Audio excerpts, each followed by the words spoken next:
Hello guys, இந்த வீடியோவில் என்னோடய பர்த்டே ட்ரிப் vlog தான் பார்க்க போகிறீங்க. ஸோ மார்னிங் நான் ஒர்க் போயிட்டு வந்த உடனே ஏர்லி மார்னிங் 5 o'clock நான் இந்த ட்ரிப் ஸ்டார்ட் ஆகிடுச்சு. காரில் ஏறின கொஞ்ச நேரத்துலேயே நான் செம்ம தூக்கம் தூங்கிட்டேன். ஸ்ட்ரெயிட்டாக ஒரு டீ கடைக்கு போய் டீலாம் குடிச்சிட்டு அதுக்கப்புறம் ஃபஸ்ட்டு நாங்கள் போன இடம் பார்த்திங்கன்னா முருகர் கோவிலுக்கு தான் நாங்கள் ஃபஸ்ட்டு போயிருந்தோம். இந்த இடம் பார்த்திங்கன்னா விருதாச்சலமில் இருக்க ஒரு முருகர் கோவிலுக்கு தான் நாங்கள் போயிருந்தோம். ஸோ நாங்கள் போகிற அன்றைக்கி ரொம்ப விசேஷமான நாள், கூட்டமாக இருக்கும் அப்படி இப்படின்னு சொல்லிட்டு இருந்தாங்க. ஆனால் ரொம்பவே ஃப்ரீயாக இருந்துச்சு. நல்லாவே சாமி பார்த்துட்டு நாங்கள் கொஞ்ச நேரம் அங்கேயே உட்காந்துட்டு கிளம்பி வந்துட்டோம்.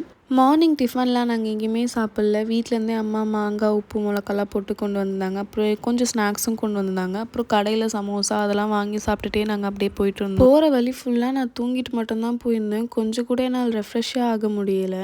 ஸோ அடுத்து நாங்கள் போன இடம் திருச்சிக்கிட்டே இருக்க சமயபுரம் கோயிலுக்கு தான் நாங்கள் போயிருந்தோம். அங்கேயுமே கூட்டம் கம்மியாக தான் இருந்துச்சு. ஸோ 20 மினிட்ஸ்லேயே நாங்கள் சாமி பார்த்துட்டு வெளியே வந்துட்டோம். அங்கே பொங்கல், புளி சாதம் இதெல்லாம் பிரசாதமாக கொடுத்துருந்தாங்க. அதையும் வாங்கி சாப்பிட்டுட்டு நாங்கள் கிளம்பி வந்துட்டோம். அடுத்து நாங்கள் திருச்சியில் இருக்க கொள்ளிடம் ரிவருக்கு தான் போயிருந்தோம். குளிக்கலாம்னு சொல்லிட்டு நாங்கள் முன்னாடியே ட்ரெஸ் எல்லாம் கொண்டு போயிருந்தோம். ஆனால் அங்கே நிறைய பேர் இருந்தனால ரிட்டர்ன் வந்துட்டோம். போகிற வழியில் உச்சிப்பிள்ளையார் கோயில் போகலான்னு பார்த்தோம். ரொம்ப வெயிலாக இருந்துச்சுன்னு சொல்லிட்டு சரி காவேரி ஆறுக்கு போய் குளிக்கலாம்னு சொல்லிட்டு போயிருந்தோம். ஆனால் அங்கே போனால் சுத்தமாக தண்ணியே இல்லை. நாங்கள் ரிட்டர்ன் வந்துட்டோம். நெக்ஸ்ட் நாங்கள் சாப்பிட போயிட்டோம். ஸோ இப்படி தான் என்னோடய பர்த்டே போச்சு. இந்த வீடியோ உங்களுக்கு பிடிச்சிருந்தா லைக், ஷேர் அண்ட் கமெண்ட் பண்ணிக்கோங்க அண்ட் சப்ஸ்கிரைபும் பண்ணிக்கோங்க.